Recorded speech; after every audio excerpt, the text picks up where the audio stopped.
नमस्कार दोस्तों, स्वागत है आपका स्टडी फॉर सिविल सर्विसेज में। यूपीपीएससी का 2021 की डे वाइज सीरीज चल रही है। डे 3 इसमें जरूर देख लीजिए एनवायरमेंट के बहुत इंपॉर्टेंट जो हमेशा पूछे जाते हैं और हमेशा आप लोग कंफ्यूज रहते हैं। कॉप क्या होता है, सीएमपी क्या होता है, सीएमए क्या होता है, क्योटो प्रोटोकॉल क्या होता है, आईची टारगेट क्या होते हैं, नगोया प्रोटोकॉल क्या होता है, कार्टागेना क्या होता है। सारी चीजें बिल्कुल क्रम से बताई गई हैं। ठीक है, लाइक या डिसलाइक जरूर कर लेना, ये आपको पता है। ठीक है, और सारे क्वेश्चन के आंसर जो देगा उसी को नेक्स्ट वाले में जो है बताया जाएगा डे वाइज 4 में। एक और वीडियो लगेगा और पूरा एनवायरमेंट की सब सारी इंपॉर्टेंट चीजें खत्म। नमस्कार दोस्तों, स्वागत है आपका स्टडी फॉर सिविल सर्विसेज में। डे 3 है। डे 3 से पहले डे 1 डे 2 जरूर देख लीजिएगा। एनवायरमेंट के मोस्ट इंपॉर्टेंट चीजें चल रही हैं। इस वाले वीडियो में बहुत इंपॉर्टेंट चीजें कवर की हैं। अर्थ समिट हो गया, यूएनएफसीसीसी, कॉप, सीएमपी और सीएमए, बहुत सारे जो हमेशा कंफ्यूजिंग टर्म है, कोई नहीं बताता, सारे इसमें कवर करे हैं। देखिए, मैंने बोला आपसे कि जो भी पूरे वीडियो में डे वाइज सीरीज में सारे कमेंट के सही आंसर देगा उसी का कमेंट यहाँ पे पब्लिश किया जाएगा। इस बार दिया इमरान अब्बास ने, हालांकि इन्होंने भी एक चीज गलत कर दी है। हाईएस्ट ग्रीन हाउस पोटेंशियल है सल्फर हेक्साफ्लोराइड का, जिसका फॉर्मूला है SF6। ठीक है, पिछली बार मैंने पूछे थे कुछ क्वेश्चन। अब जो डिफॉल्ट टेंपरेचर है एसी का 24 सेट किया जा रहा है। हाईएस्ट ग्रीन हाउस पोटेंशियल किसका है? सल्फर हेक्साफ्लोराइड SF6 होगा। देखिए, ग्रीन हाउस पोटेंशियल क्या होता है, इसका मतलब सिंपल ये है कि अगर आप सेम मास लें CO2, ठीक है, कार्बन डाइऑक्साइड और प्लस अलग गैसेस का, तो मान लीजिए CO2 जितना ग्लोबल वार्मिंग फैलाएगी उसी के अगर सेम मास में दूसरी गैसेस मान लो वातावरण में आ गई तो वो कितना ज्यादा फैला सकती है, बस ये है, रिलेटिव कंपैरिजन है। ठीक है, तो ये अगर आप CO2 समझे 1 यूनिट फैलाएगी ग्लोबल वार्मिंग, तो ये करीबन 22-23 हजार, समझ रहे, बहुत ज्यादा। एक तो ये चीज होती है कि कितना ग्लोबल वार्मिंग फैलाएगी, ये मतलब कितना ग्लोबल वार्मिंग करेगी, दूसरा ये भी होता है कितने टाइम तक रहेगी। ठीक है, तो ये SF6 जो है करीबन 3200 सालों तक रहती है अगर आप CO2 को माने 100 साल। इस तरह से है, मतलब ज्यादा इसमें इंपॉर्टेंट वाली बात नहीं है, बस ग्रीन हाउस ये पोटेंशियल है किसका ज्यादा, यही याद रखना मेन जरूरी है। SF6 है, मतलब जल्दी से मैंने बता दिया मेन जो फैक्ट है। एनजीटी के प्रेसिडेंट इस समय जस्टिस आदर्श कुमार गोयल है और ये हेडक्वार्टर ये वाले तीनों जो है सही हैं। ठीक है, और WE की फेमस रिपोर्ट ये सारी हैं, पढ़ लीजिए आप यहाँ पे। डे 2 में कमेंट पढ़ लीजिएगा। ये क्रोनोलॉजिकली अगर आप देखेंगे, Ramsar convention 1971, project tiger 1973, project elephant 92, NGT 2010 में। ये वाला क्वेश्चन मैंने बताया था कोई नहीं बता पाएगा, और सही बात कोई नहीं बता पाया। नेशनल इंस्टीट्यूट ऑफ न्यूट्रिशन ये हैदराबाद में, यही है साउदर्न मोस्ट। ये देखिए, ये वाला क्वेश्चन मैंने पूछा था, आप देख सकते हैं। इसका आंसर क्या हो जाएगा? आप देखिए, प्रोजेक्ट जो टाइगर 1900 आपका 73, ये वाला 1992, ये 1971, ये 2010, तो 3124 हो जाएगा आंसर डी। ये मैंने पूछा था हेडक्वार्टर इसका सबसे साउदर्न मोस्ट किसका है, तो ये national institute of nutrition Hyderabad. अब देखिए, अर्थ समिट बहुत इंपॉर्टेंट है, ध्यान से समझना। ठीक, इससे पहले वाले जो डेवलपमेंट थे वो मैंने डे 1 डे 2 में क्लियर किए हैं। Stockholm conference, limits to growth, वो सारी चीजें बता चुका हूं मैं। ठीक है, क्लब ऑफ रोम की जो रिपोर्ट थी वो सारी चीजें आप डे 1 डे 2 में जरूर देख लीजिएगा। ये देखिए क्या है, अर्थ समिट एक बहुत बड़ा है। पहली बात तो यही क्वेश्चन आ सकता है कई बार, अर्थ समिट हुआ कब था? ये हुआ था आपका 1992 में। ठीक है, ये किस चीज के लिए था? United nation conference on environment and development, यानी कि UNCED। इसी को बोलते हैं अर्थ समिट, इसी को बोलते हैं रियो समिट, इसी को बोलते हैं रियो कॉन्फ्रेंस, यही है। ठीक है, रियो डी जेनेरियो में हुआ था जून 3 जून से लेके 14 जून 1992 तक। बहुत इंपॉर्टेंट चीज है। तो किस चीज पे हुआ था? पर्यावरण और विकास पर हुआ था ये। ठीक है, देखिए, ये कोल्ड वॉर के रिस्पांस में एक तरह से ये मेजर सबसे बड़ा जो कॉन्फ्रेंस है वो अर्थ समिट हुआ था ये। और अर्थ समिट इसीलिए ये क्रिएट किया गया क्योंकि मतलब जितने भी पूरे देश, पूरे दुनिया में जितने देश हैं, उन सबको एक जगह कैसे कॉपरेट करें वो इंटरनेशनली डेवलपमेंट के इशू पे और प्लस सस्टेनेबल डेवलपमेंट के इशू में। क्योंकि इससे पहले भी सस्टेनेबल डेवलपमेंट की चर्चा शुरुआत हो चुकी थी। बताइए, सस्टेनेबल डेवलपमेंट वाला वर्ड सबसे पहले किस जो है समिट या किस रिपोर्ट में आया या फिर किस कॉन्फ्रेंस में आया? जल्दी से कमेंट करके बताइए, सारी चीजें बता। तो समझ में आ गई, ये अर्थ समिट किस लिए हुआ था भैया? कोल्ड वॉर के बाद ये हुआ, समझ लीजिए। कोल्ड वॉर जब खत्म हो गया उसके बाद सस्टेनेबल डेवलपमेंट कैसे हो, पूरी दुनिया के सभी देश एक दूसरे से कैसे कोऑपरेट करें एनवायरमेंट और डेवलपमेंट के इशू पे, इसलिए हुआ अर्थ समिट। अब इसके 2-4 बच्चे, 3 बच्चे थे इसके। ठीक है, 3 बच्चे कौन कौन से? एक था Rio declaration on environment and development, यानी कि पर्यावरण और विकास पर रियो घोषणा। ठीक, दूसरा था एजेंडा 21, तीसरा था फॉरेस्ट प्रिंसिपल। इससे इंपॉर्टेंट, इससे रिलेटेड सारे इंपॉर्टेंट फैक्ट मैंने लिखे, सारा आप देख लीजिएगा लास्ट तक। और एक चीज और, लुल्ल बन के नहीं रहना है, या तो लाइक करना है या डिसलाइक करना है, जैसी आपकी मर्जी। ठीक है, तो इसके 3 जो प्रोडक्ट है, अब ये तीनों पूछे जा सकते हैं भैया। मान लो यही पूछ लेंगे कि agenda 21 is a product of, और 4 ऑप्शन दे देंगे। तो ये 3 इसके जो आपके डॉक्यूमेंट बने थे अर्थ समिट से, एक था Rio declaration on environment and development, दूसरा आपका एजेंडा 21, तीसरा आपका फॉरेस्ट प्रिंसिपल। ठीक है, ये वाले तीनों लिखे हुए, पर्यावरण और विकास पर रियो घोषणा, एजेंडा 21, वन सिद्धांत। और इसके अलावा लीगली बाइंडिंग भी यहाँ पे जो है 3 डॉक्यूमेंट यहाँ पे सिग्नेचर के लिए ये खोले गए, ठीक है। लीगली बाइंडिंग मतलब कानूनी रूप से बाध्यकारी। तो ये कौन कौन से थे? एक था सीबीडी यानी कि कन्वेंशन ऑन बायोडाइवर्सिटी, जैव विविधता पर कन्वेंशन, फिर यूएनएफसीसीसी, ये बहुत जरूरी है, हर बार इससे एक आध सीओपी, सीएमपी, सीएमए, इतने जो है कंफ्यूजिंग है थे अभी तक। अब आप अगर पूरा सुनोगे तो समझ में आएगा सब, हर बार आ जाता है एग्जाम में। और ये United nation convention to combat detoxification, ये डे 4 में कवर करेंगे। तो 3 ये डॉक्यूमेंट जो है ओपन किए गए सिग्नेचर के लिए। एक एक करके देखते हैं भैया 3 प्रोडक्ट कौन कौन से थे। इंपॉर्टेंट फैक्ट समझिए। एक पहला क्या प्रोडक्ट था मैंने बताया, अर्थ समिट का Rio declaration on environment and development, यानी कि पर्यावरण और विकास पर रियो घोषणा। कब ये करी गई? वही मैंने बताया था 1992 में, जो एक शॉर्ट ये बताया था मैंने अभी, अर्थ समिट था, उसी का एक शॉर्ट डॉक्यूमेंट था। 3 बच्चे थे, पहला बच्चा ये है। अब पहला बच्चा जो है Rio declaration on environment and development, इसमें कितने प्रिंसिपल है? 27 प्रिंसिपल। बस यही क्वेश्चन पूछ लेंगे आपसे कि भैया 1992 में एक रियो डिक्लेरेशन आया था, उसमें कितने प्रिंसिपल थे? तो भैया 27 प्रिंसिपल थे। करीबन 175 कंट्री ने इसको साइन किया। और ये जो है अडॉप्ट किया गया कब से? मतलब ये कब से कब तक हुआ था? 3 से लेकर 14 जून 1992 तक हुआ था। Rio declaration on environment and development यानी कि पर्यावरण और विकास पर रियो घोषणा। सिंपली ये याद रखना है भैया कि इसके 27 प्रिंसिपल थे और ये 1992 में हुआ। अब फिर इसमें जो बातें बताई गई थी, वही अंतरराष्ट्रीय समुदाय ने दस्तावेज के सिद्धांतों को लागू करने के लिए 2 बार बैठक की है। एक बार आपकी कब की है? न्यूयॉर्क सिटी में 1997 में, और एक बार 2002 में जोहान्सबर्ग में। ये रियो 1+5 है, ठीक है। रियो का मतलब क्या हो गया? अर्थ समिट। रियो +5 हो गया रियो के 5 साल बाद। रियो +10 मतलब रियो के 10 साल बाद। रियो +20 रियो के 20 साल बाद। ये बड़े इंपॉर्टेंट है। कुछ बचाए हैं डे 4 के लिए, बस डे 4 में सारी चीजें फिनिश हो जाएंगी। तो पहला बच्चा आपका क्लियर हो गया जो है ये Rio declaration on environment and development. दूसरा बच्चा कौन है? एजेंडा 21, बहुत इंपॉर्टेंट है। ये बच्चा बहुत शरारती है, हर एग्जाम में आ जाता है कुकू करने। तो इसमें देखिए इंपॉर्टेंट तथ्य क्या है। पहली बात तो ये है कि एजेंडा 21 ये एक गैर बाध्यकारी कार्य योजना है, ध्यान रखिएगा। ये नॉन बाइंडिंग एक्शन प्लान है, मतलब ये लीगली बाइंडिंग नहीं है। यही पूछ लेते हैं बस एग्जाम में। तो 4 स्टेटमेंट दे देंगे, एक में लिख देंगे लीगली बाइंडिंग, तो लीगली बाइंडिंग नहीं है। ये दूसरा बच्चा चाहे जितनी कुकू करे, ये कानूनी इसका अधिकार नहीं है, समझ रहे हैं। दूसरी चीज क्या है? एजेंडा किस चीज के लिए चलाया गया था भैया? क्या उद्देश्य था? तो इसका उद्देश्य था भैया 2020 तक वैश्विक स्तर पर सतत विकास हासिल करना, सस्टेनेबल डेवलपमेंट। एजेंडा 21 में 21 क्या है? 21वीं सदी, ठीक है। तो 21वीं सदी में अपने पूर्ण निर्धारित लक्ष्य के संदर्भ में है ये भी पूछ सकते हैं, ये आया हुआ है क्वेश्चन कई बार। अब इसमें एक चीज और है कि ये कब जो है अपनाया गया, समझ लीजिए 1992 में ही, क्योंकि 1992 में ही अर्थ समिट हुई थी, उसी के 3 बच्चे थे। ये दूसरा वाला बच्चा जो ज्यादा नटखट है, लेकिन ये चाहे जितनी कुकू करे, ये कानूनी रूप से आपको नुकसान नहीं पहुंचा सकता, मतलब कानूनी रूप से बाध्यकारी नहीं है। एक चीज और इंपॉर्टेंट है कि ये जो आपके एजेंडा होगा, ये एक तरह से क्या है? ये कार्य योजना है। ये एक संयुक्त राष्ट्र, अन्य बहुपक्षीय संगठनों और दुनिया भर की सरकारों के लिए कार्य योजना है, जिसे स्थानीय, राष्ट्रीय और वैश्विक स्तर पर निष्पादित किया जा सकता है। मतलब कि ये कहता है कि भैया अपने लोकल वाले बॉडी पे ये एग्जीक्यूट करो, नेशनल पे करो, ग्लोबल लेवल पे करो, समझ रहे बात आप। तो ये एजेंडा 21 पूरे ग्लोबल लेवल की बात करता है, रीजनल लेवल की बात करता है, लोकल लेवल की बात करता है। 21 मतलब 21st सेंचुरी। एक और चीज पूछी जा सकती है आपसे कि ये कितना जो है सेक्शन में बटा हुआ है? 4 सेक्शन में है। 4 इसके जो है आपके वर्ग हैं। आप ये नाम याद रख सकते हैं, एटलीस्ट ये जरूर याद रखिएगा कि 4 सेक्शन है इसके। पहला सोशल एंड इकोनॉमिक डायमेंशन, दूसरा है conservation and management of resources, तीसरा है strengthening the role of major group, चौथा है मींस ऑफ इंप्लीमेंटेशन। 4, ठीक। तीसरा बच्चा मैंने आपको बताया था फॉरेस्ट प्रिंसिपल, ये वाला भी, जो ये तीनों बच्चे जो हैं, एक रियो डिक्लेरेशन वाला हो गया, एजेंडा 21 वाला हो गया, और ये फॉरेस्ट प्रिंसिपल, ये तीनों ही लीगली नॉन बाइंडिंग है। ये ध्यान देखिए, यहाँ पे लिखा हुआ है, ये जो इसके बाद ये जो तीनों है, ये सीबीडी, यूएनएफसीसीसी और आपका यूएनसीसीडी, ये तीनों लीगली बाइंडिंग है, ठीक। ये जरूर ध्यान रखिए। तो फॉरेस्ट प्रिंसिपल क्या है? पहली बात तो लीगली, नॉन लीगली बाइंडिंग है ये। मेनली क्या है? रियो फॉरेस्ट प्रिंसिपल है ये। और इसमें क्या है?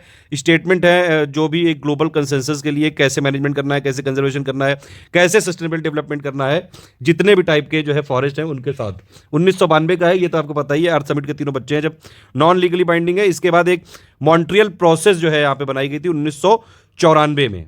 ये मॉन्ट्रियल प्रोसेस ये स्टार्ट की थी 1994 में, ध्यान रखिएगा। मॉन्ट्रियल प्रक्रिया इसका है बहुत इंपॉर्टेंट। ये क्या चीज़ है कि भैया वर्किंग ग्रुप है, क्राइटेरिया और इंडिकेटर कैसे जो है कंजर्वेशन और सस्टेनेबल मैनेजमेंट किया जाएगा टेम्परेट और बोरियल फॉरेस्ट का। ये इतना इंपॉर्टेंट नहीं, लेकिन क्या पता मान लो पूछ ही लें। कई बार जो है एग्जामिनर कुछ अलग पूछने के चक्कर में कुछ भी ऐसे तथ्य पूछ लेते। तो 3 बच्चे हो गए आपके, ठीक है। अब इसके बाद क्या है? ये 3 लीगली बाइंडिंग डॉक्यूमेंट। एक है आपका सीबीडी, कन्वेंशन ऑन बायोडाइवर्सिटी यानी कि जैव विविधता पर कन्वेंशन, ठीक है। इसको पहली बात तो ये लीगली बाइंडिंग मल्टीलेटरल ट्रीटी है, यही हिंदी में भी लिखा है, कुकू नहीं। क्या है ये कन्वेंशन ऑन बायोलॉजिकल डाइवर्सिटी कानूनी रूप से अंतरराष्ट्रीय बाध्यकारी संधि है, समझ रहे बात आप। इसके 3 लक्ष्य हैं, मेन जो है 3 इसके गोल हैं। पहला कि भैया बायोडाइवर्सिटी का कंजर्वेशन करना, देखिए जैविक विविधता का संरक्षण। दूसरा सस्टेनेबल यूज ऑफ इस कंपोनेंट, मतलब कि जो इसके कंपोनेंट है बायोडाइवर्सिटी के उसका सस्टेनेबल यूज करना। सस्टेनेबल का मतलब ये है कि आप अभी तो जो है डेवलपमेंट करो, आपका अधिकार है, लेकिन आने वाली पीढ़ियों के लिए भी छोड़ो, ये नहीं कि खुद ही सब खा जाओ। समझ रहे हो? सस्टेनेबल डेवलपमेंट का कॉन्सेप्ट समझ में आता है कि नहीं? कि भैया आप डेवलपमेंट करो, बहुत बढ़िया बात है, खूब करो डेवलपमेंट, लेकिन ऐसा करो कि आगे भी चलता रहे। ऐसा नहीं कि जो आने वाली जनरेशन है उनके लिए कुछ बचे ही ना और फालतू में करिए आए हो हम लोग को। समझ रहे हैं? तो ये दूसरा लक्ष्य हो गया। तीसरा ये है कि fair and equitable share of benefits arising from genetic resources, यानी कि अनुवांशिक संसाधनों से उत्पन्न होने वाले लाभों का उचित और न्याय संगत बंटवारा। इसका यह मतलब है कि मान लो जैसे इंडिया में कई विदेशी आते हैं और यहाँ की ट्रेडिशनल मेथड को सीख के बाहर जाके वो पेटेंट करा के कह देते हैं कि हमने बनाया है, ओए मजा आ गई, जबकि बात यह है कि वो इंडिया से सीख के गए हैं। तो भैया फेयर और इक्विटेबल की उसका क्रेडिट इंडिया को मिलना चाहिए। ये नहीं कि यहाँ से सीख के बाहर जाके तुमने वो कर दिया पब्लिश और कह दिया कि हमने बनाया है, ऐसा नहीं चलेगा। बीच बीच में मैं थोड़ा सा लेमन वाली भाषा यूज करता हूँ कि मतलब थोड़ा समझ में आ जाए। कुल मिला के बात ये है क्या कि भैया ये क्या थे 3 लक्ष्य। तीसरा था अनुवांशिक संसाधनों से उत्पन्न होने वाले लाभों का उचित और न्याय संगत बंटवारा। ध्यान रखिए। अब देखिए ये जो CBD था यानी कि convention on biodiversity, biological diversity, इसको यहाँ पे मैंने बताया सिग्नेचर के लिए ये 1992 में ही आया था। फाइनली ये 29 दिसंबर 1993 में ये मतलब ये लागू। ठीक है, तो CBD वाला में सिग्नेचर कब हुए? 5 जून 1992 को, और लागू कब हुआ? 29 दिसंबर 1993। ये सब क्रोनोलॉजिकल कई बार पूछते हैं, आजकल यूपीपीएससी में बहुत पूछ रहे हैं, तो ध्यान रखिएगा। ये CBD कब लागू हुआ? 1993 में। इसके 2 अनुपूरक समझौते हैं, कार्टाजेना प्रोटोकॉल और नगोया प्रोटोकॉल। ठीक है, ध्यान रखिएगा। ये जनरली ये मैच द फॉलोइंग में आते हैं, मतलब एक तरफ आपको दे देंगे कार्टाजेना जो है प्रोटोकॉल, नगोया, और जो आईची टारगेट और दे दिया एक आध और, उसमें मिलाइए आप, मैच द फॉलोइंग करिए, उस टाइप के ये इसके लिए है। अब देखिए जो मैंने बताया CBD के 2 अनुपूरक सप्लीमेंट्री जो है ये डॉक्यूमेंट कौन कौन से हैं आपके, ये एक है कार्टागेना प्रोटोकॉल और एक है नगोया प्रोटोकॉल। कार्टागोना में बस ये याद रखिए कि ये जो प्रोटोकॉल है किससे रिलेटेड है? बायोसेफ्टी से रिलेटेड है। समझ में आ रही बात? देखिए इसका ये मतलब है कि आजकल कई मॉडर्न बायोटेक्नोलॉजी का यूज़ होता है। कई अमीर घर के जो माँ बाप हैं वो चाहते हैं कि उनका बच्चा बिल्कुल ऋतिक रोशन वाली बॉडी लेके पैदा हो, ठीक है, और आइंस्टीन वाला दिमाग लेके पैदा हो, इस तरह से हर जो दुनिया की अच्छी चीज़ है उनके बच्चे में वो हो। एक तरह से आप, मैं एग्जाम्पल दे रहा हूँ, प्लीज़ इसको अदरवाइज मत लीजिएगा। तो अब उनके लिए कई सारे मतलब आजकल फूड आ गए जेनेटिकली मॉडिफाइड। तो इसका सिंपल मतलब ये है कि अगर आप जेनेटिकली मॉडिफाइड जो फूड है, जो कि किससे हो रहा है ये, जहाँ पे मतलब अगर मान लीजिए कहीं आपने कुछ बनाया और आगे भेज रहे हैं, तो भैया वो बताओ कि उसके क्या क्या इफेक्ट हो सकते हैं। सही बात, ऋतिक रोशन जैसा सुंदर पैदा होगा कि नहीं, कि तुषार कपूर टाइप हो जाएगा, ये वाली चीज़ है। मतलब कुल मिला के बात ये है कि भैया कार्टागोना जो प्रोटोकॉल है बायोसेफ्टी पे है। ठीक, ये क्या है? ये एक इंटरनेशनल ट्रीटी है जो क्या यहाँ पे जो है गवर्न करती है, लिविंग मॉडिफाइड ऑर्गेनिजम्स जो कि मॉडर्न बायोटेक्नोलॉजी से बनते हैं। समझ में आ रही है? कोई जो है चावल आजकल ऐसा बना दिया भैया ज्यादा न्यूट्रिशन है, गेहूं में जो है ज्यादा न्यूट्रिशन, कई सारे आजकल प्रोग्राम चलते रहते हैं, आप सुनते होगे ना। तो ये चीज है, अगर आप एक जगह से दूसरी जगह जा रही है, कोई आपने ऐसी फिश बनाई, ठीक है, और उसमें जो है वो कहीं और दूसरे एनवायरमेंट में करी, तो उनको बताओ कि क्या क्या उसके कॉन्सिक्वेंसेज हो सकते हैं, क्या रिजल्ट हो सकता है, क्या उसका जो है फाइनल ये हो सकता है, ये सारी चीजें। ये समझ में आ गई? मतलब कुल मिला के कार्टागोना प्रोटोकॉल क्या है? बायोसेफ्टी से रिलेटेड है। बस ये कीवर्ड याद रखना है, ये बायोसेफ्टी से रिलेटेड है, यानी कि क्या आप हिंदी वाले क्या याद रख सकते हैं? कार्टागोना जैव सुरक्षा प्रोटोकॉल। ठीक है, और ये किस चीज की इंटरनेशनल ट्रीटी है? Living modified organisms resulting from modern biotechnology from one country to another. ठीक है, इसका क्या मुख्य उद्देश्य है? आधुनिक प्रौद्योगिकी के परिणाम स्वरूप ऐसे सजीव परिवर्तित जीवों का सुरक्षित अंतरण, प्रहस्तरण और उपयोग सुनिश्चित करना है, जिसका मानव स्वास्थ्य को देखते हुए जैव विविधता के संरक्षण एवं सतत उपयोग पर प्रतिकूल प्रभाव पड़ सकता है। जेनेटिकली मॉडिफाइड एक जगह फूड बना, दूसरी जगह आपने सप्लाई किया, तो वहां के लोगों पे पड़ सकता है कि नहीं प्रतिकूल प्रभाव? तो उसी की सेफ्टी से रिलेटेड है ये कार्टागोना प्रोटोकॉल ऑन बायोसेफ्टी। अगर कुछ गलत एक्सप्लेन करके हूं तो बताइएगा जरूर, वैसे मुझे लगता है कि एक लेमन वाली भाषा में ज्यादा समझ में आता है। अब देखिए ये कार्टागोना जो प्रोटोकॉल है ये कब जो है इसको अपनाया गया? 29 जनवरी 2020 को। ठीक है, और लागू कब हुआ? ये 2003 में हुआ, 11 सितंबर 2003 को फाइनली लागू हुआ। ये जरूर ध्यान रखिएगा, ये कार्टागोना वाला कब लागू हुआ? 2003 को। और किससे रिलेटेड है? बायोसेफ्टी और LMO। ठीक है, उसके बाद नगोया प्रोटोकॉल। नगोया प्रोटोकॉल वही मैंने आपको बताया था ना कि अगर इंडिया से मान लो कोई ट्रेडिशनल नॉलेज लेके जाए और बाहर जाके कही था कि नहीं ये तो हमने खोजा है, तो वो वाली चीज़ ना हो भैया। जहाँ से सीख के वो जो है बाप को बापा ही रहने दो। ठीक है, बाप बाप होता है, तो वही वाली चीज़ है कि उनको क्रेडिट दो, अदरवाइज जो है कहीं के नहीं रहोगे। एक तरह से लेमन वाली भाषा वो थी। तो ये क्या है भैया, नगोया प्रोटोकॉल। ये जो है आपका, पहली बात तो इसका पूरा नाम बड़ा लंबा है यार, कि Nagoya protocol on access to genetic resources, ठीक है, and fair and equitable sharing of benefits arising from the utilization to the convention to biodiversity. ठीक है, ये क्या है, पहली बात सीबीडी का एक सप्लीमेंट्री डॉक्यूमेंट है। किस चीज पे है ये, अनुवांशिक संसाधनों पर पहुंच पर नगोया प्रोटोकॉल और जैविक विविधता पर कन्वेंशन के लिए उनके उपयोग से उत्पन्न होने वाले लाभों का उचित और न्याय संगत साझाकरण जैव विविधता अभी समय के लिए एक और अनुपूरक समझौता है। ठीक है, पूरक समझौता है। तो सीबीडी के दो सप्लीमेंट्री थे, एक हो गया आपका कार्टागोना प्रोटोकॉल ऑन बायोसेफ्टी और एक हो गया नगोया प्रोटोकॉल। नगोया प्रोटोकॉल भी लीगली बाइंडिंग है, ध्यान रखना, अंतरराष्ट्रीय कानूनी रूप से बाध्यकारी है ये। ठीक है, नगोया प्रोटोकॉल ये कब अडॉप्ट किया गया था, 2010 में अडॉप्ट किया गया था। ठीक है, 29 अक्टूबर 2010 में ये अपनाया गया और लागू कब से हुआ, 12 अक्टूबर 2014 को हुआ। भैया ये ईयर सबके जरूर याद रखना। ठीक है, इसके साथ कुछ और एक आध इंपॉर्टेंट फैक्ट है, कई बार क्वेश्चन आ जाता है, किस साल को ये इंटरनेशनल ईयर ऑफ बायोडाइवर्सिटी कहा जाता है, 2010 को, ध्यान रखिएगा। किस डिकेड को डिक्लेयर किया गया था, यूएन डिकेड ऑन बायोडाइवर्सिटी 2011 से 20 तक। ठीक है, और आईएचई जो बायोडाइवर्सिटी के टारगेट हैं 2010 में, ये नगोया प्रोटोकॉल से ही निकले हुए हैं, ये भी एक चीज जरूर ध्यान रखिएगा। ये देखिए लिखा भी हुआ है यहाँ पे कि संयुक्त राष्ट्र ने 2011 से 2020 को ये दिसंबर 2010 में जैव विविधता पर संयुक्त राष्ट्र दशक के रूप में घोषित किया। ठीक है, और 2000, ये थोड़ा इसको जूम कर लेते हैं, ये देखो ये है 2010 में जैव विविधता 2011 से 20 के लिए सम्मेलन की रणनीतिक योजना बनाई गई, जिसमें आईची जैव विविधता लक्ष्य शामिल है। आईची टारगेट भी याद रखना जरूर। अब देखो आईची के जो मोस्ट इंपॉर्टेंट फैक्ट है बस वो मैं बता रहा हूं। ठीक है, बाकी फालतू कुकू नहीं, यहां पे ये सीरीज चल रही है सिर्फ इंपॉर्टेंट चीजें। आईची टारगेट कब अपनाया गया, 2010 में नगोया में। इसके देखिए इसमें पूछा क्या सकता है, कितने टारगेट हैं, 20 टारगेट हैं, कितने गोल है, 5 स्ट्रेटेजिक गोल है, ध्यान रखिए। तो ये शॉर्ट टर्म समझ लीजिए एक प्लान था ये, जिसके 20 एम्बिशियस टारगेट थे और इसके 5 स्ट्रेटेजिक गोल थे। ठीक है, और 2010 में ये अपनाया गया नगोया प्रोटोकॉल में। इतना कोई वैसे नहीं पूछेगा ये स्ट्रेटेजिक गोल कौन कौन से हैं, चाहे तो आप पढ़ सकते हैं, इसकी पिक मैंने टेलीग्राम में डाल दी है, जितने भी इसके इंपॉर्टेंट चीजें हैं। अगर आप देखिए एक ये टारगेट पूरा करते रहे, लाइक करते रहे, तो मैं डे वाइज वाली पीडीएफ फ्री कर सकता हूँ। 5000 लाइक चाहिए, अगर 5000 लाइक करो तो डे 1 2 3 सब सारी डाल देंगे टेलीग्राम में फ्री में। अदरवाइज फिर भी नहीं भी करोगे तब भी सारी पिक मैंने टेलीग्राम में दी हैं, आप देख सकते हैं। तो आप ये समझ गए कि भैया आर्थ समिट के 3 ये डॉक्यूमेंट थे आपके, ठीक है, और प्लस 3 लीगली बाइंडिंग एग्रीमेंट थे, ये सब समझ में आ गया। अब चलिए यूएनएफसीसीसी की तरफ चलते हैं। देखिए यूएनएफसीसीसी में जनरली COP 26 वाली कब हुई, ऐसे टाइप के क्वेश्चन आ सकते हैं। सिंपली ये है, मतलब इसमें जो जितनी भी ग्रीन हाउस गैसेज हैं उनका कंसंट्रेशन जो बढ़ता जा रहा है, CO2 के अलावा भी कई सारी ग्रीन हाउस गैसेज हैं, उनसे रिलेटेड है ये पूरा कन्वेंशन। फुल फॉर्म क्या है यूएनएफसीसीसी का, United nation framework convention on climate change. ठीक है, तो यूएनएफसीसीसी, ठीक, इंटरनेशनल इन्वायरमेंटल ट्रीटी है ये।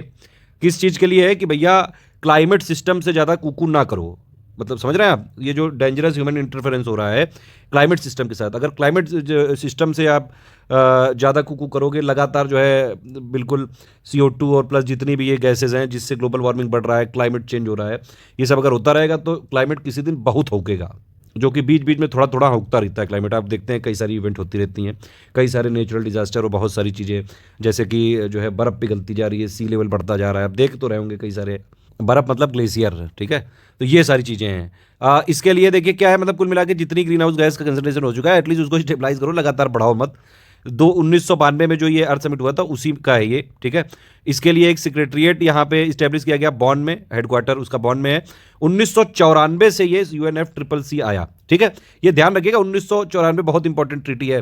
फिर उसके बाद कई सारा जो है ये बोला गया ट्रीटी ने कि भैया साइंटिफिक रिसर्च करो, मीटिंग करो, नेगोशिएशन करते रहो। उसके बाद क्योटो प्रोटोकॉल की बात चालू हुई कि भैया क्योटो प्रोटोकॉल कर दो, कई कुछ मान गए कुछ नहीं माने, तो बड़ा जो है इसमें केस वेस चलते रहे, हालांकि इतनी ज़्यादा सक्सेसफुल नहीं रही वो। डेवलपमेंट जो डेवलप कर चुके हैं अपने आप को, वो कहने लगे कि नहीं यार ऐसा थोड़ी ना है कि सिर्फ डेवलपिंग वालों को सारे राइट हों, अरे हमें भी चाहिए। तो वो मान नहीं रहे हैं, डेवलपिंग वाले कह रहे हैं तुम पूरा जो है पहले पॉल्यूशन फैला चुके हो तो हम क्यों ना फैलाएं। तो बस उसी में बात यहाँ पे चलती रहती है, कॉन्फ्रेंस होती जाती है, मीटिंग इतनी करते जाते हैं, पूरी दुनिया भर के बच्चों के लिए सरदर्दी पैदा करते जाते हैं। इतनी कॉन्फ्रेंस कर चुके हैं, समझ लीजिए आप, अगर कहीं भी जो है एंट्रेंस एग्जाम होते होंगे बड़े कन्फ्यूजन हो जाते हैं इसमें। बहुत देर तो मुझे ही लग गई कि है क्या चीज़ ये सब। ठीक है, तो आज तक आपने इसके कंपोनेंट में जरूर सुना होगा, एक जो है एक लाइन से, मतलब क्रोनोलॉजी की तरह नहीं है, आपने शायद किसी ने बताया होगा अभी तक, शायद बताया भी। तो इसमें भैया ये सारी चीजें हुई। टीटी ने बताया इस संधि ने उस समय चल रहे वैज्ञानिक अनुसंधान, नियमित बैठक वार्ताओं से भविष्य में ऐसी नीतिगत समझौतों का आह्वान किया गया कि जिससे पारिस्थितिकी तंत्र जलवायु परिवर्तन के हिसाब से स्वाभाविक रूप से अनुकूल हो सके, ठीक है, और यह सुनिश्चित किया जा सके कि खाद्य उत्पादन का संकट उत्पन्न ना हो और अधिक विकास, आर्थिक विकास को एक सतत विकास, मतलब सिर्फ विकास नहीं, सस्टेनेबल डेवलपमेंट। अभी आप अपना विकास करो, फ्यूचर में आने वाली जनरेशन के लिए भी छोड़ो, सब कुछ खुद ही ना खा जाओ। उसके लिए फिर कई सारे, मैंने बताया आपको, ये सब होते रहते हैं। एक क्योटो प्रोटोकॉल आया 1997 में साइन किया गया, हालांकि ये इंप्लीमेंट कब हुआ 2005 में, समझ रहे हैं आप। 2005 से ये चला 2020 तक, दो इसके पीरियड थे, एक 2005 से 12, मतलब दो पीरियड में था, 2005 से लेकर 2012 2012 से 2020। फिर क्योटो प्रोटोकॉल से भी नहीं पूरी तरह से बात बन पाई तो पेरिस एग्रीमेंट आ गया। अब ये जो 3 इवेंट है कि भैया UNFCCC, ठीक है, ये आया 1994 में, तो इसके बाद चालू हो गया कॉप 1, 2, 3 ऐसे चल के, ठीक है। फिर भैया क्योटो प्रोटोकॉल लागू हो गया 2005 में, तो इसके बाद आ गया आपका CMP, तो CMP 1, 2 चालू हो गया। फिर उसके बाद पेरिस एग्रीमेंट आ गया 2016 में, उसके बाद आ गया CMA। तो इस तरह से ये चलती जा रही है गाड़ी। 2020 तक UNFCCC के 197 सिग्नेटरी हैं। जो ये क्योटो प्रोटोकॉल में आप ये ध्यान रखिएगा जरूर कि 2 एनेक्शर में कंट्री को डिवाइड किया गया था। हिंदी में आप चीज़ चाहें तो पढ़ सकते हैं, बाकी मैंने मेन चीज़ बता दी। UNFCCC हुआ कब, UNFCCC जो है साइन कब किया गया था 1992 में, फाइनली ये लागू कब से हुआ 1994 में, जरूर ध्यान रखिएगा। अब देखो ये वही चीज़ है, मैंने बताई अभी आपको, ये देखो पहले पढ़ लो ध्यान से, ये COP, CMP, CMA क्या है पूरा। ये देखिए, एक शब्द में बोले तो पूरी दुनिया भर के कॉम्पिटिटिव एग्जाम की प्रिपरेशन करने वाले स्टूडेंट को परेशान करने के यंत्र हैं ये।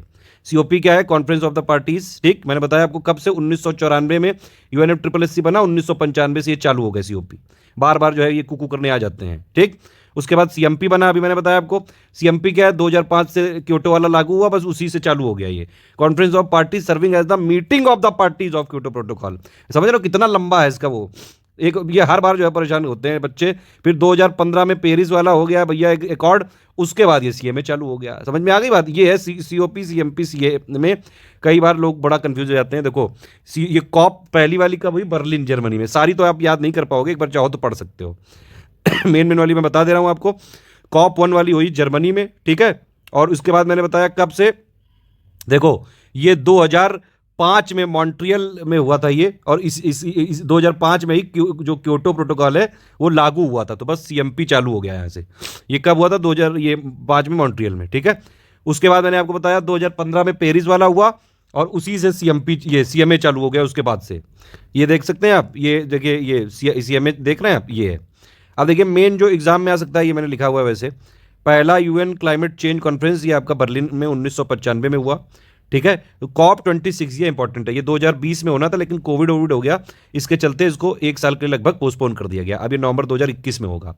कहाँ पे होगा ये जरूर ध्यान रखिए, ग्लासगो में, यूनाइटेड किंगडम में होगा। वही चीज हिंदी में लिखी, फालतू को नहीं। ये देखो लिख दिया है सारी चीजें। UNFCCC जो है आपका, UNFCCC 1994 में इफेक्टिव हुआ, इसलिए कॉप होने लगा। क्योटो प्रोटोकॉल 2005 में इफेक्टिव हुआ, इसलिए CMP होने लगा।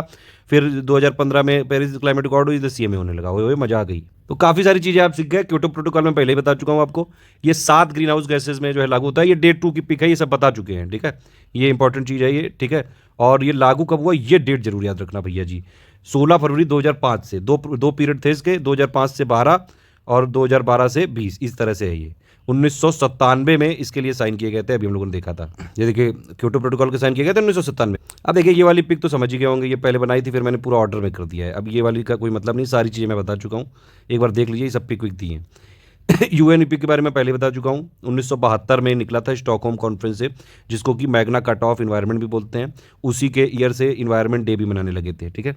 UNEP का हेडक्वार्टर है नैरोबी में, ये जरूर ध्यान रखिएगा। तो इसकी कई सारी कुछ रिपोर्ट भी होती हैं, ये भी देख सकते हैं। ग्लोबल इन्वायरमेंट आउटलुक हो गया, इमिशन गैप रिपोर्ट हो गई, action on air quality and rise of environment crime report Interpol के साथ बनाती है UNEP रिपोर्ट। अब देखिए कुछ और चीज़ें देख लेते हैं। एक ये चीज़ देख लीजिए, ये ग्रीन हाउस गैस का पोटेंशियल का मतलब समझ में आ गया ना, पोटेंशियल क्या होता है ग्रीन हाउस गैस। देखिए ये लिखा हुआ है मैंने, अगर सेम मास लिया जाए तो जितना ग्लोबल वार्मिंग CO2 करती है उसी सेम मास में, ठीक है, दूसरी गैस कितना करेंगी, यही होता है ग्रीन हाउस पोटेंशियल, ठीक है। रिलेटिव मेजरमेंट है ये CO2 का रेफरेंस लेके। सबसे ज़्यादा किसका है, सल्फर ऑक्साइड क्लोराइड का है, और 100 साल में नापते हैं इसको, ठीक है। दो चीज़ों पर डिपेंड करता है, एक आपका वो हो गया कि भैया कितना ये हीट ऑब्जॉर्व करेगी या फिर ग्लोबल वार्मिंग करेगी, कुल मिला नहीं मतलब ग्लोबल वार्मिंग कितना करेगी वो वाली चीज़ है, और प्लस कितने टाइम तक रहेगी, ठीक है। तो मीथेन का आप देख सकते हैं करीबन कितना है, ये आईपीसीसी रिपोर्ट होती है उसी के हिसाब से बार बार होता रहता है, ये करीबन 25 है, 25 गुना है ये, मतलब अगर आप CO2 का एक मानेंगे तो उस हिसाब से। सबसे ज़्यादा याद रखना जरूरी है भैया सल्फर हेक्साफ्लोराइड का है, बस इतना, कोई रिलेटिव नहीं पूछता है ये ट्रॉपिकल ग्रासलैंड है, एनसीईआरटी की पिकअप देख लो एक बार। ये ट्रॉपिकल ग्रासलैंड कौन कौन से हैं? ईस्ट अफ्रीका में सवाना, ब्राजील में कंपोज, वेनेजुएला में लानोस, ठीक है। टेम्परेट ग्रासलैंड में अर्जेंटीना में pampas, north American priori, south Africa में फेल्ट बोलते हैं इसको, वेल्ट लिखा है वैसे, सेंट्रल एशिया में स्टेपी, और जो है ऑस्ट्रेलिया में डाउन। इंपॉर्टेंट है ये चीज़ें, सारी पिक्स दे दी टेली। अभी तक जितने क्वेश्चन है सब आपने नोट कर लिया ना। अब देखिए इसका बताइए, इनमें से नॉर्दर्न मोस्ट सिटी कौन सी है? अब इनमें से क्या, हमने डायरेक्टली तो मैं देता नहीं हूँ कभी। पहली बात तो ये कि UN conference on human environment जहाँ पे हेल्ड हुई थी, जहाँ पे हुई आयोजित किया गया, headquarter of environment protection agency, ठीक है, headquarter of national biodiversity authority और हेडक्वार्टर ऑफ नीरी, ये चारों को में से नॉर्दर्न मोस्ट बताइए। कुछ और क्वेश्चन है, अब इंडिया अभी तक कितने बार यूएनएससी का नॉन परमानेंट मेंबर बन चुका है? इस बार कौन सा टर्म चल रहा है इंडिया का? सबसे ज़्यादा टाइगर रिजर्व किस स्टेट में है? सबसे ज़्यादा रामसर साइट किस स्टेट में है? सबसे ज़्यादा नेशनल पार्क किस स्टेट में है? सबसे ज़्यादा वाइल्ड लाइफ सेंचुरी किस स्टेट में है? सबसे ज़्यादा बायोस्फीयर रिजर्व किस स्टेट में? क्योटो प्रोटोकॉल कब लागू हुआ? ये वाले क्वेश्चन का आंसर जरूर दीजिएगा। लाइक या डिसलाइक जरूर करना। लुल्लू बन कर रहना। ऑल द बेस्ट है। जय हिंद।